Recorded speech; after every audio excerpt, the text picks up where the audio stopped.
నమస్కారం, welcome to NSTV news. నేను షర్మిల. బులెటిన్ల ముందుగా హెడ్లైన్స్ చూద్దాం.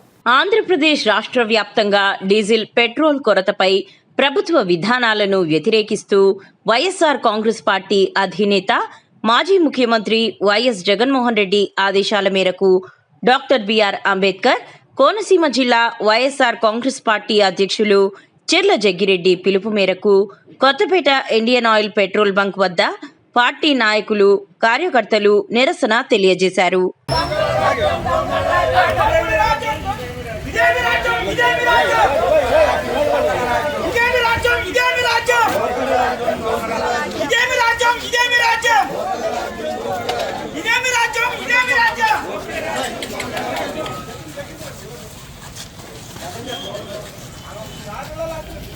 వైఎస్ఆర్ కాంగ్రెస్ పార్టీ ఆధ్వర్యంలో రాష్ట్ర వ్యాప్తంగా ప్రజలకు జరుగుతున్నటువంటి, రైతులకు జరుగుతున్నటువంటి ఇబ్బందుల్ని, డీజిల్ కొరత వల్ల ఈ రాష్ట్రం అగమ్య గోచరంగా అయిపోయినటువంటి పరిస్థితుల్ని ఇప్పటివరకు కూడా మనం ఈ రాష్ట్రంలో కానీ దేశంలో కానీ ఇటువంటి క్లిష్టమైన పరిస్థితి ఎప్పుడు చూసారో అటువంటి పరిస్థితిని ఈరోజు ఈ కూటమి సర్కారు వైఫల్యం వల్ల, చమురు సంస్థల్లో వీరికి సరైన నాలెడ్జ్ లేకపోవడం వల్ల ఈరోజు డీలర్ల మీద పడతా ఉన్నారు జనం.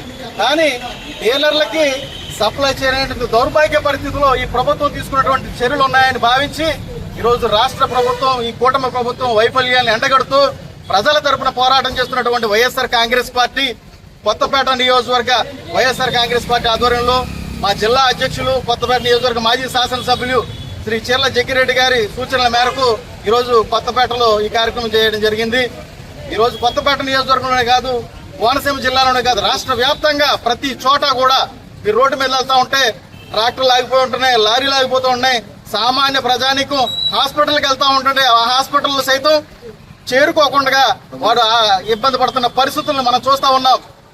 రైతులు ఈరోజు కోతకు వచ్చి ఈరోజు వ్యవసాయానికి సంబంధించినటువంటి ఈ వెహికల్స్ ని, కోత మిషన్లని ఉపయోగించుకోవాలంటే డీజిల్ కావాలి.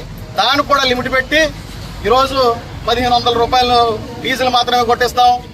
ఈ రకమైన పరిస్థితుల్ని క్రియేట్ చేసింది ఈ ప్రభుత్వం. ఈ కూటమి ప్రభుత్వం వల్ల సామాన్యులకు ఏ రకమైన ఇబ్బందులు కలుగుతా ఉన్నాయో ఈ వారం రోజుల నుంచి ప్రజలందరూ కూడా చూస్తున్నారు. ఖచ్చితంగా ఈ ప్రభుత్వం దీనికి పర్యావసానం ఎదుర్కోబోతూ ఉంది.